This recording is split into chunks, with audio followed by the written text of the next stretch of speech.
Hi everybody, my name is Claire. Welcome to the budget informational video where I will practice filling out the budget template for you to complete your Downtown Program Fund application. If you have any questions about how to do your Downtown Program Fund application and budget, please email Colette Ramirez and I will put her email into the chat for you to copy. That's Colette Ramirez. So let's get started. So you get to the budget template by visiting the application tab of the Downtown Program Fund page. Here we are at Downtown Program Fund page.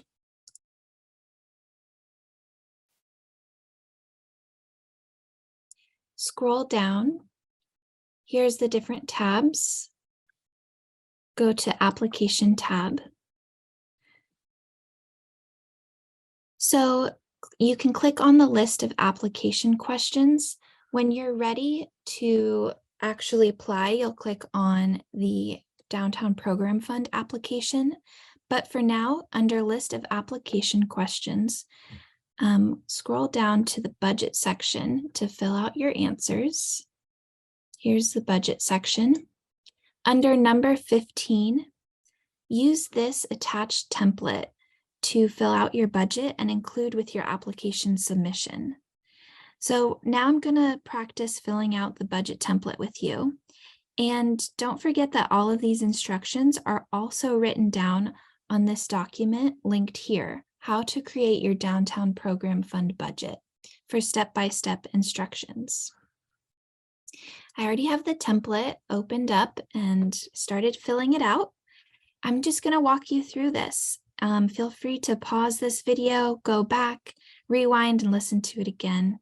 And don't forget, you can always email us for any questions. So let's start with revenue.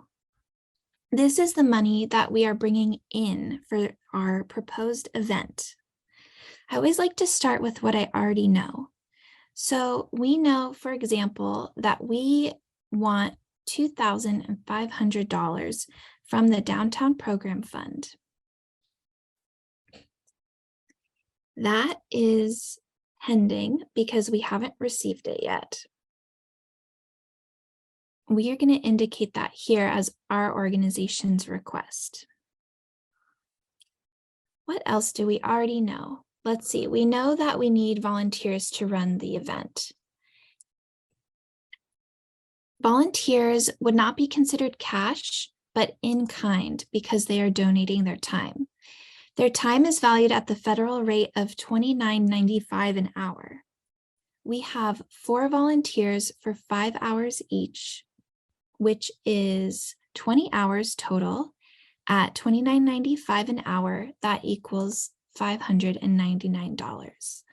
Let's say we already have them on the schedule, so that's secured. For business or corporate sponsorship, let's say, for example, that we've already been talking with a local business for sponsorship for this event. And we are requesting from them $500 in cash. That is pending because it hasn't been secured yet. We know that we want to invest some money from our own organization too. So let's say as applicant cash from our organization's fund, we want to invest $500. Since that's coming from us, we know that that's already secured.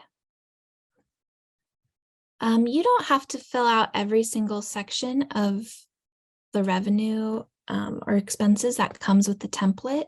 Feel free to change those around.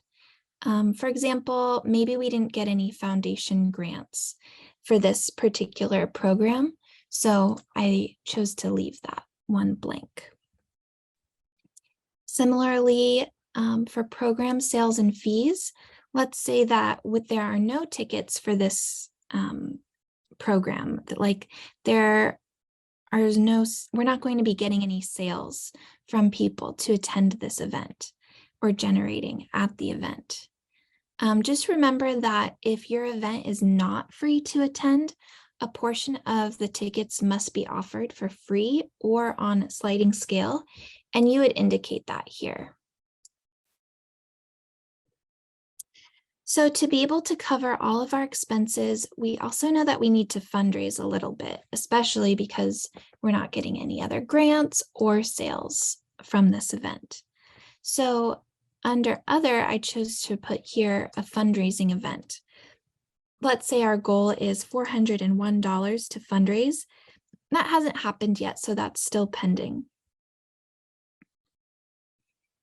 So we filled out most of this already at this point. So I wanted to talk about the match requirement now.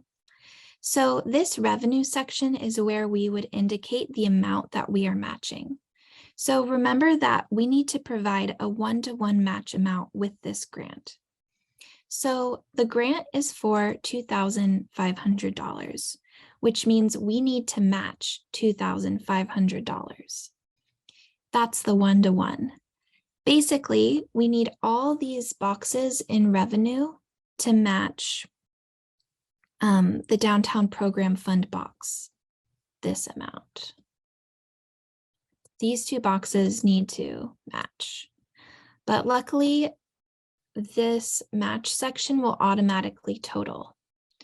So you can see if you click on this, it will automatically total all of the cash here, all of the in-kind here to equal your total match.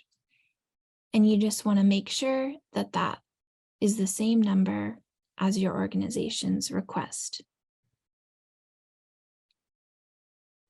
A note about the match, though, is that your match can be any combination of cash or in-kind, which also includes volunteer time. That means that you can even have 100% of your match be volunteer or in-kind. You can see from this example that almost $1,900 is going to be cash for the match, and almost $600, $599, will be in kind for the match. Those go together and get to the $2,500 match. So altogether, we can see that our project will be bringing in $5,000. That's for our revenue. Remember, this is just an example, and that your request can be up to $5,000. This one, hypothetically, we chose only to request $2,500, but you can request as much as you need, which can be maximum $5,000. Let's move on to expenses. This is the last section of the budget template. So expenses, this is the money we are spending for this event. So we have one staff person for 8 hours at $20 an hour. That's $160. That is the personnel and admin that's being spent specifically for this project. You'll note that further up here, we had personnel and admin in revenue as well. The difference is that the personnel and admin overhead in revenue is the amount that your organization or you as an individual artist would be doing anyways, the work that you're already doing to kind of run your organization or run your artist practice. Meanwhile, down here in expenses, this is the personnel or admin that's specific to putting on this program. Let's see, next is artist fees.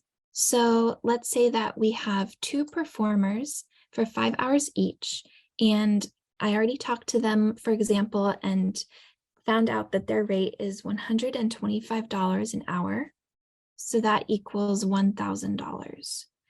Remember that it's really important to connect with the artists that you would like to include in your program before you submit your application. Ask them what their rate is and how they would like to be involved in your program. So that you know their rate ahead of time, you can appropriately budget for it. Next is supplies and materials. So think about all the supplies and materials that you're going to need to buy or borrow to complete your project or program. Let's say for us, we need 5 canopies and 50 chairs, and we're going to borrow those from a partnering organization. Since we're borrowing them, you can put that in kind, and you just want to kind of do a little bit of research, maybe on the internet, or ask whoever you're borrowing what the retail value is. So let's say I looked that up, and those equal $1,000. That's in kind. Permit fees. So with the Downtown Program Fund, you are responsible to pay your own permit fees. We have a handy link that I'll put in the chat. You can use this website to find out your permit costs. There's that in the chat. And you can remember that this is your proposal. And if you are awarded this proposed amount, proposed project, the Cultural Services staff team will work with you to find out your exact permit costs.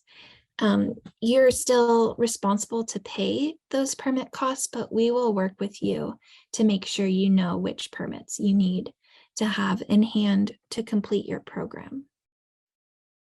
So let's say I looked up on this link the permits that I think I'll need, and I found that I need a downtown activity zone permit, which is $25, and a fire marshal permit, which is $240. So that's $265 that I'll be spending in cash.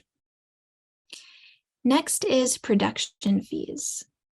So these are all the costs that it's going to take to put on your event, including things like renting porta potties, purchasing temporary one-day event insurance, or maybe hiring a photo booth rental company.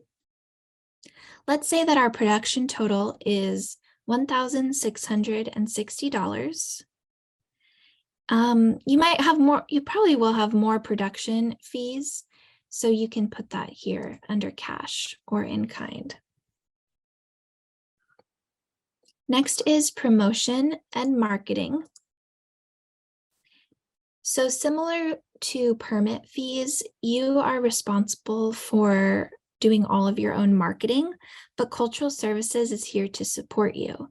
So Cultural Services will offer some social media and website marketing, but you really need to do all of your own marketing, and you're responsible for paying for that as well. So let's say that for this program, we're going to print posters and run some social media ads a couple of weeks leading up to our program. And let's say the total of that is $316. Volunteer time is the last line item under expenses. You'll notice that volunteer time also shows up in program revenue. And these are the same numbers.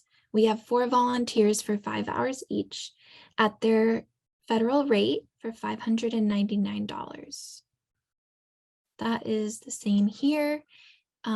It's a little confusing, but basically their time is considered an expense that it takes to put on your program, but you're also receiving that from volunteers as an amount that you're bringing in to support your program.